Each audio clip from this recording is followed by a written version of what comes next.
Say hi. Hi. We are just sitting in the car pumping gas. But a few days ago, I was able to interview my friend Alejandra Londono, and she talked to me all about Outschool tutoring and all of the great tips she has with that. She was able to do an interview for Online Teacher Talk, and she does a great job of telling you about her Outschool journey, specifically Outschool tutoring. So I was able to sit down and talk with her about what that's looked like, what she's been doing for that, and it is such a good interview. So the first part of the interview, she's talking about her journey from being a brick and mortar teacher, which I think is so cool, and how she turned to online teaching. And then she talks about her journey as an Outschool teacher, what she teaches, and how she really loves Outschool. She really loves tutoring on Outschool. So I thought that I would share this with you. I wanted to do a little introduction to it while we were here. Hadley is here eating her lunch and some treats. Say hi. Hi. And I wanted to share that with you. Without further ado, let's go to the interview with Alejandra.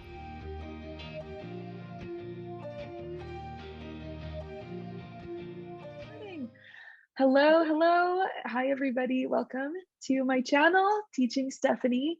I like to talk about teaching online, finding the fun in online teaching, and I have a special guest here for Online Teacher Talk.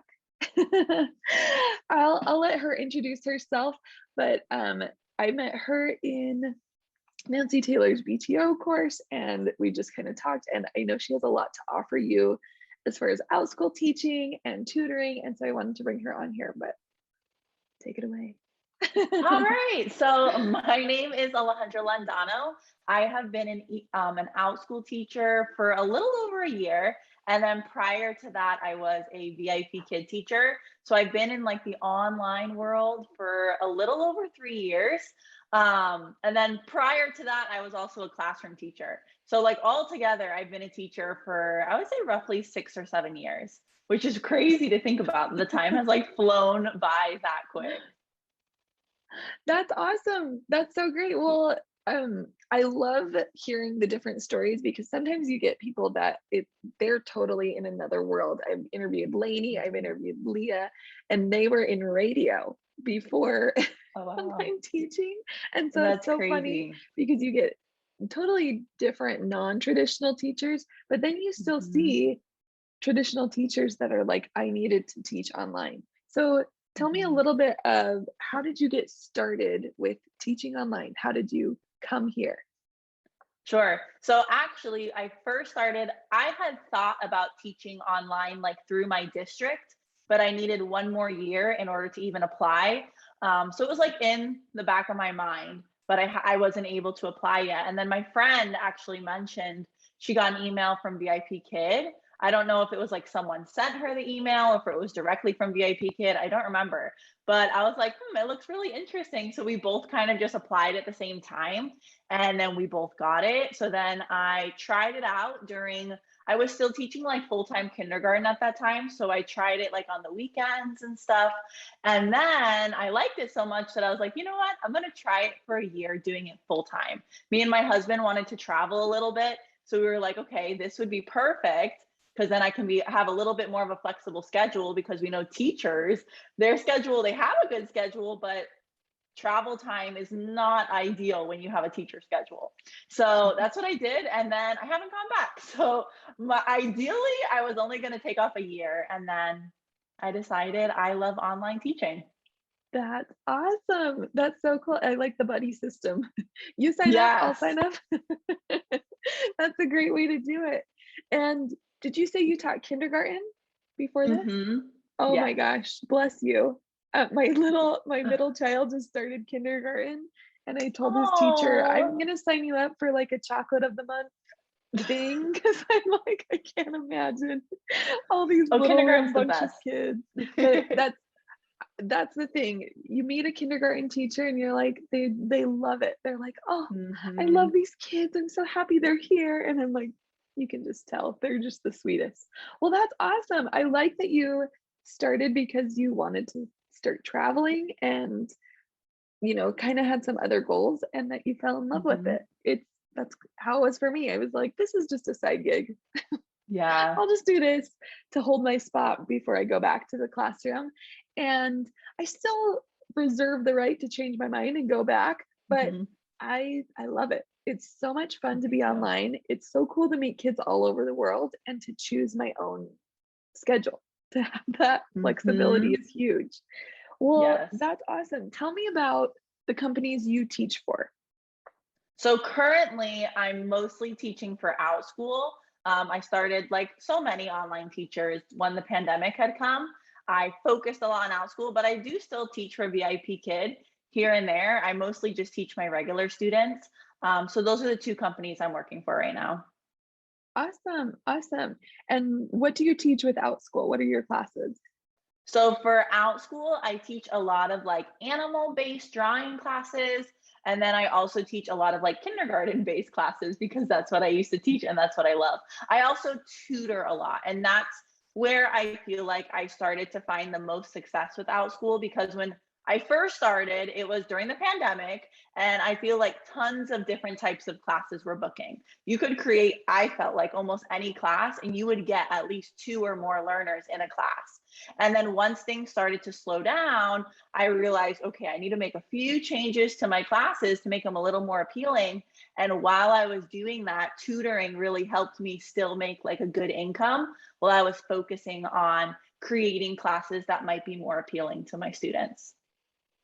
Awesome. That's another thing about online teaching is that you can pivot, you can change, and you're Mhm. not stuck in this box ever. There's so much opportunity and just different avenues you can take. So I love that you mentioned that because with this year, I was the same way. We're stuck in a pandemic. And when I first started, I was teaching mythological creatures and I would book out. I'd have at least 7 kids in every class. And I Yeah. was like, whoa, this is awesome. This is great. And then it really slowed down. Like it hit the fall Mhm. and I didn't have anybody in my classes anymore. So I had to pivot and do more academic multiplication style classes Mhm. that, and then it picked up again. But I like to tell people, all my clients that I consult with, that you have to do this experiment. You have to kind of Yes. figure it out, and it's not going to be the same, even from month to month or from season to season. In the summer, it'll be different than the fall. In the fall, it'll be different than the Mhm. winter. You'll have a weird Christmas break. You'll have all these Yeah. different things, and it's kind of unpredictable for a while because you just don't know. But the cool thing is that you can find different things that work. And so Yes. you found tutoring. I think that's great. Yes. And the I good thing, tutored like, one not to cut thing. you off real quick, Oh, no. I was gonna say that the good thing about tutoring is you find students all year round. So, like, I have students that only want tutoring during the summer because they're obviously out of school, but then I have kids during the school year that want tutoring. So I feel like it's something that's all year round that if you pick something, like I personally do a lot of like kindergarten, first and second grade reading and math. You pick something specific, you'll find students that need you like all times of the year, which is just really good that when you're going through those transition periods of, okay, like I need to switch or pivot a little bit, you have again like that good source of income that's a little bit more reliable. At least that's how it's been in my experience. I love that. And that's good to know. I tutored one just because a Mhm. student asked. They were like, "Can you do private tutoring after this multiplication thing?" And I said, "Yeah, yeah, I can do that." So I opened it up and it's still listed as like a private listing. So if anybody requests, I can open up one slot for them and give them a private link. But I'm always like scared and I don't really know how to price it. I don't know how to market myself. So I'd love for you to tell more about that. How did you get into tutoring and what do you recommend? What are all your things? Sure. So I feel like it's almost like any other, like a one-time class, a camp, etc. You need to have your keywords in your title and that little parent learner summary. And those keywords need to be what you're teaching. So for me, I need to make sure I have kindergarten in there, first grade, second grade, reading, math, addition, like all of the keywords you can think of for what I want to tutor, they have to be there. Otherwise, no one's going to find your listing because those are the kind of things they're going to be typing in. So that's like always my biggest tip is write as much as you can. It can be super long. Your parent summary can be long. I've had some summaries. I mean, I don't know if we're supposed to, but it goes over the word count and it lets me save it. So I'm able to Oh, make like longer summaries that way and make sure that I have as many keywords as possible in that title and that summary. that's awesome. That's so good to know because I always just see like the red, like you've gone over the word count. So I'm like, Me oh, too. I'm trying to, you know, word it Someone told different me and to like just change save it. it, and I did. That's so good to know. We Hmm. found a hack. Yep. Awesome. And those keywords do make a difference. When Hmm. I'm making lesson plans, I go and I research other classes, I do keyword research. And so, and a lot of people will have a really cute title that they want to name the class. They're like, oh, I want to name it ABCs with Steph or, whatever it is. And I'm like, that's great.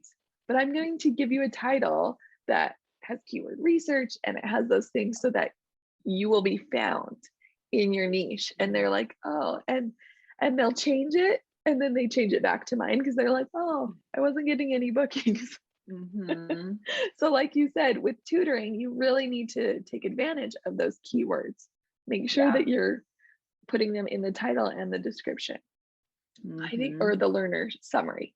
Summary. Um, Hmm. okay, I was going to ask you, you have a freebie out, right? Do you want to explain a I little bit do. about that? Sure. So my freebie is actually focused all on tutoring. So I give you exactly like lesson plan templates. I share good ways that you can create your listing. I give you examples of my personal like activities that I've done. So it's super full of great resources. I'll make sure you can have the link so you can put it in this video, but it's totally free. And it's like a good guide for those that want to start tutoring. Awesome. That sounds amazing. I'm I'm gonna have to take advantage of that myself just to get started and to know more about that. But that sounds perfect, especially the activities. I feel like a lot of times I rely on, a whole class activity. So it'd be good to know what do I do one-on-one with these students. Right. I love that.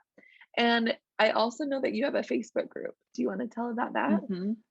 Sure, it's definitely a little bit smaller right now, but basically in that Facebook group, we just support each other.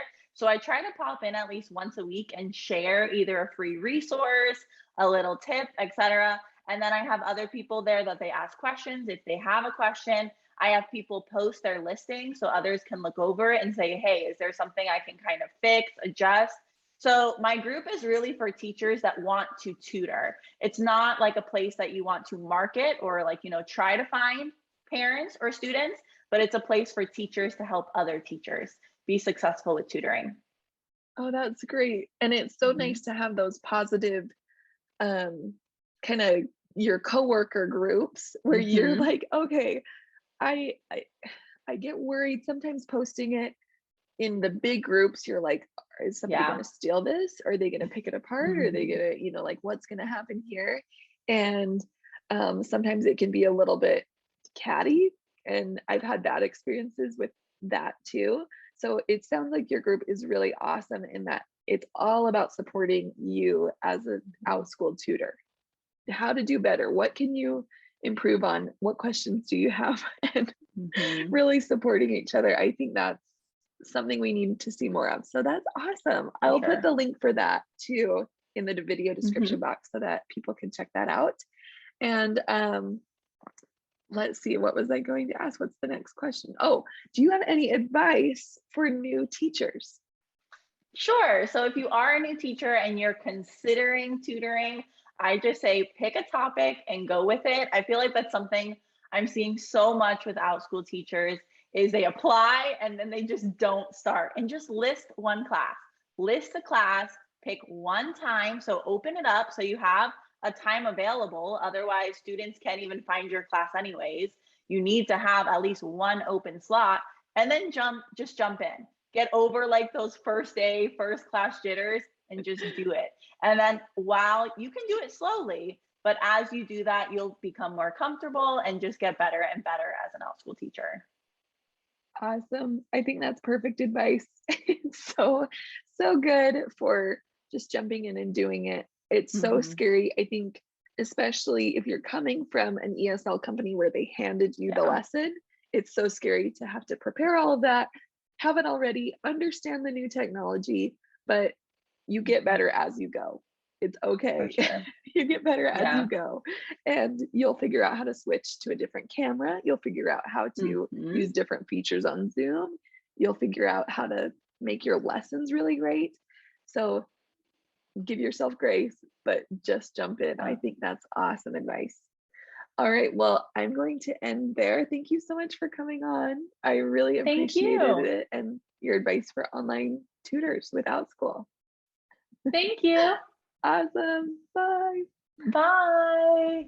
I hope you enjoyed that interview. I loved speaking with my friend. She is such an amazing teacher and such a great resource for those looking into tutoring with Outschool. And I really hope you enjoyed the interview. If you want to download her freebie or join that Facebook group, if you want to download the resources she has, the freebie she has, or join her Facebook group, I will leave those resources down below in the video description box. You just click the little arrow below this video on the title. You click see the description and it will have all the resources there, and reach out to her. She is a great resource for you if you're looking into tutoring with Outschool, and let me know if you have any questions and I will be happy to pass those along to her. You can comment below this video and be sure to give it a thumbs up so I know that you like this comment. This is what you want to see. If you want to see more about finding the fun with online teaching, be sure to subscribe to this video. You click the subscribe button, you make it gray, and I hope you have an amazing day. Hadley, can you say, let's make the most of this beautiful day? Say bye.